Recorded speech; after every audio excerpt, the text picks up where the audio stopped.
Gladiator. What can I say about that first movie that hasn't already been said? I wouldn't be surprised if the first movie was on everybody's top 50 or even top 25 best movies of all time. And if you told me it was in your top 5, I would not argue for a second.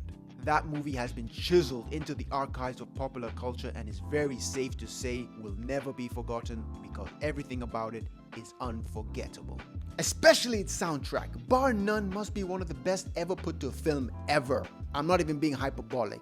I have not met a single person on this earth that does not like the soundtrack to Gladiator. Now We Are Free by ENYA and Hans Zimmer is one of the best pieces of music ever produced, up there with Beethoven, Mozart, and Bach. Now We Are Free keeps me coming Bach. Yeah, I just said that, and I mean it. And with that mesmerizing, transcending soundtrack being absolutely spectacular, another aspect of the first movie's timeless relatability is in its very simple storytelling.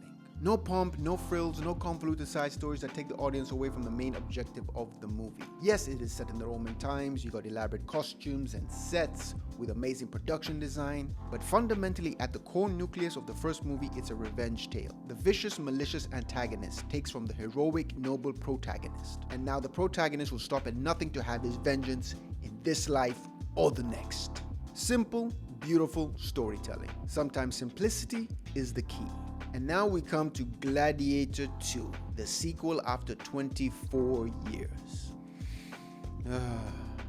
A movie that tries to replicate the universal adoration of the first by making a movie that lacks, what's the word I can use? Personality, energy, respect. Soul.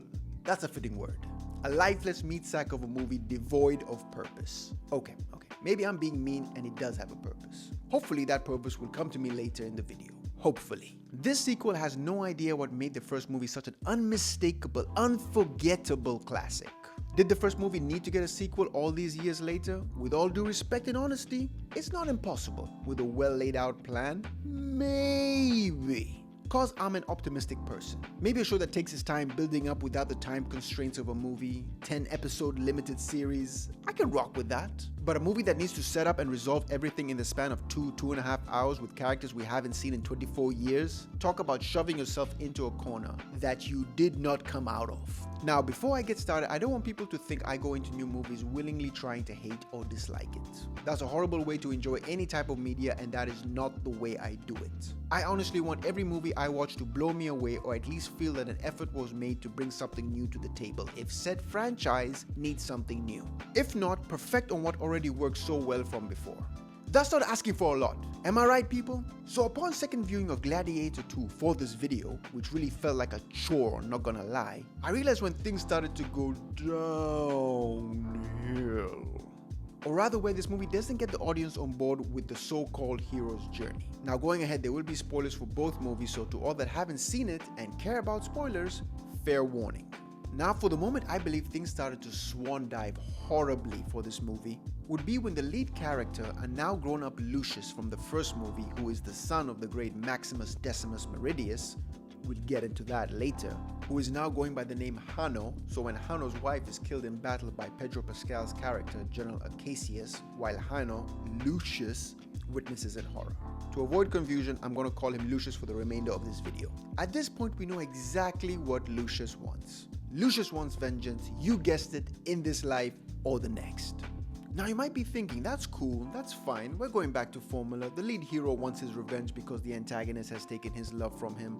Understandable. But in this vengeful situation, there's a little bit of a difference. Pedro's character did not go out of his way to kill Lucius's wife. She was killed in the chaos of battle, where she was trying to kill Pedro's character from afar with a bow and arrow. And when Pedro dodges the first attempt, he points at her and his fellow soldiers shower her with arrows, killing her in the process. A horrible act, obviously, gut-wrenching, no doubt about it. But as an audience, are you on board with the mission of vengeance the same way you were when Maximus's family was slain? Not even close. In this movie, she was killed in the heat of battle. Going by the rules of war, a justified kill. It's war. Kill or be killed. Did Pedro's character single her out and menacingly kill her in front of Lucius for us to be fully behind him in his quest for justice? That would be a big no. When Maximus's family was killed, they were murdered away from the war. at their beautiful home and then horrifically displayed for all to see. Unjustified. So when we the audience see the main character's family slain unjustly, inhumanely, we are with him every step of the way and can't wait for him to exact his glorious revenge. So when Maximus finally ends the piece of shit, family killing, father hating, sister loving, lung stabbing, spoiled brat, undeserving waste of space Commodus, both Maximus and the audience can cathartically exhale to a journey that has reached its righteous, heroic, satisfying end. On the other hand, for Lucius, I really don't give a sincerely. And that is only the first blunder for the so-called legacy sequel. And it's in the first 20 minutes, people. We have another 2 hours to go. Next is the villain of the movie. At first glance, you would think it's Pedro Pascal. He's not the villain. He's kind of a secondary protagonist, all things considered. Maybe it's the two emperors. The first movie had a maniacal, bloodthirsty, under-remorseful megalomaniac played almost to perfection by Joaquin Phoenix. And now the sequel has two. How can it not be awesome? Two is better than one, am I right? Wrong. I say this after watching the movie twice. The two emperors are my least favorite characters in the entire movie. We'll call them Tweedledum and Tweedledee. They add almost nothing to the movie in regards to menace or fear. Every time they are not on screen, I forget they are even in the movie. One of them, Tweedledum, does appoint his monkey Dondus into political council because his syphilis is making him lose IQ points by the minute. I didn't forget that. Politicians are a bunch of monkeys anyway. Maybe this is a true story and we don't even know it. So who is the real villain of this movie? It's Denzel Washington's character, Macrinus. Not only is he the villain, he is by far the most interesting character in the entire movie. Every time he wasn't on screen, I definitely felt his absence. And his motives are the only real ones you truly get behind. You almost want him to kill the hero and see where his arc leads him. Hashtag not gonna lie. You always have to be careful when you cast Denzel Washington in your movie, even in a supporting role. 9 times out of 10, he's guns to be the one stealing the show. Maximus's son ain't got shit on me. He is without a doubt the only one I really care about, and towards the end was kinda disappointed when he died. His conquest would have been 10 times more entertaining to watch than Lucius's so-called conquest/hero's journey, if he even really has one. Speaking of the devil, let's get to the main character, the character that this movie is supposed to be based around. But before I start, this is me being nice. I'm gonna give the actor that played him, Paul Mescal, his flowers, because I like him as an actor. He burst onto my radar after I saw him on a BBC show called Normal People, which co-starred Daisy Edgar Jones. Very melodramatic show, but very well acted in my opinion. He was also in an indie film called After Sun where he played a father on holiday trying to bond with his daughter. Movie was fine, but you can definitely tell he's got the acting chops to last. With all that being said, I gotta say, in this movie, he is a boring protagonist. He might shine when he's in the arena with the added physicality, which he portrays very well. Everything else though, I feel he lacks a lot of that, what's the word I can use again? Oomph needed for a movie like this. Of course, following Russell Crowe's Maximus Decimus Meridius is no easy task, and the comparison is not even close. It's light years away into the further reaches of space away. Sorry, but it's true. And in that movie, Maximus is the main character. You care from start to finish. Other actors are amazing in the movie. Oliver Reed deserves a special shout out though. He was awesome. Rest in peace, brother. But all in all, no one stands above, no one stands over Russell Crowe. It's his movie and he is the main star. Our investment fully lies with Maximus. Paul Mescal's Lucius feels like the co-star in his own movie where he is supposed to be the lead. That is a major dropping of the ball. The guy is center stage in all advertising and he is the one you remember the least after leaving the theater. Who? I will extend an olive branch because I'm lenient that way and say that the script leaves a lot to be desired. A lot. And I want to optimistically believe if he was given something hefty to chew on, he could have been much more memorable to the audience. But judging him from what I saw, God, I could not care less if he succeeded or not, and that's a horrible feeling when he's the hero of your story. He's the character the audience is supposed to latch onto, the eyes to which the audience looks through. But my attention gets distracted every time somebody else shows up because the gravitas of that actor makes you gravitate towards him. I know I'm a linguistic genius. And now we dive into something else this movie states, is that Maximus had a relationship with Lucilla, or affair, or one night stand. It's all left in the air really. Now how do I feel about it? I honestly don't know. It's a moot point. In the first movie, both Lucius and Maximus' son, well technically they're both his son, they were both turning 8 years old. If Lucius was much older, the audience can say it was before he met his wife. If Lucius was younger, the audience would riot because he blatantly cheated on his wife. Them being the same age tempers the waters just a little bit. And my brother and I watched Gladiator just before going to watch the sequel. The implications are there. And now going back to Lucius and his revenge plot against Pedro Pascal's character.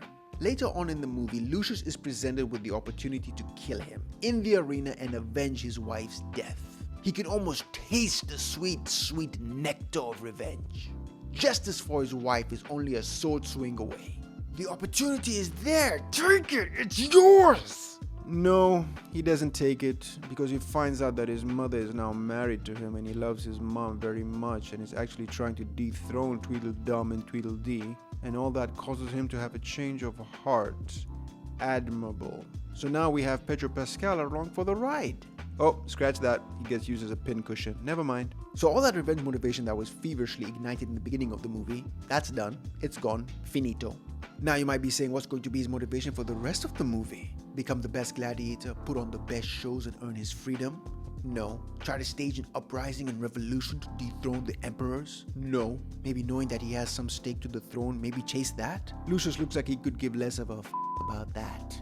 His new motivation is... it's revenge. Revenge again. Well, that's just lazy writing. Only this time it's because Denzel killed his mother right in front of him, and not in the heat and chaos with the rules of war coming into play. No, straight up, that's your mom, you're about to save her. Swish, nothing but net, arrow right to the heart. Where was this type of vengeance at the start of the movie? This is the right type of vengeance I can get behind. The audience can get behind. If it was established from the start!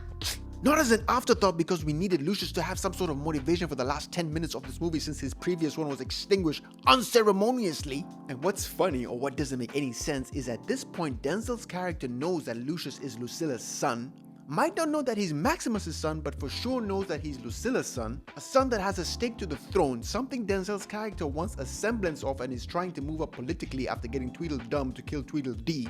But when he's presented with the opportunity to kill said rival, who has power to the throne, he decided to kill his mother, thus giving Lucius major incentive to come and kill you, giving yourself so much more problems? I don't want peace. I want problems, always. For a man that's been making very calculated moves so far, that was kinda dumb. Why? Because the movie needs the hero to have someone to chase and be mad at for the rest of the runtime, which is about 15 minutes. That's why. No other reason. Like I said. That's just lazy writing. And then catches up with him, kills him, which made me very sad. I'm gonna miss you, Denzel. Proceeds to give his version of the Rocky IV speech. If I can change, then you can change. To a battalion larger than a Tomorrowland concert without even really screaming at the top of his lungs. Brother Lucius, how is everybody supposed to hear your rousing speech if you yourself don't have rousing public speaking skills? Oh yeah, the movie doesn't care. The character doesn't care. So why the should I? So now let's get into some of the positives. Yeah, there are a few. Believe it or not. Just a few. They had an opening animation style recapping the first great legendary movie. I enjoyed that style of animation they used. Some of the production design when it's not covered in CGI stood out to me. If it was smothered in CGI, I didn't notice, so still bravo. The action when it's on screen is slightly pleasing to the eye. The opening siege scene did not have too much shaky cam, which I loathe. And it always helps when shaky cam isn't prevalent, so I'll acknowledge that. The set pieces in the arena had some good choreography with some satisfying hits, and you could feel the actors gave it their all, but pale in comparison to the one done in 1999. Gladiator was made in 1999 but came out in 2000. Still baffles me though that movies have a hard time topping set pieces done in the 90s. We are in 2025 and everything produced feels like no ingenuity or creativity went into its conception in the slightest. The attitude is almost, yeah, that's fine, it's fine, let's move on. It's not like movies are timeless or anything, right?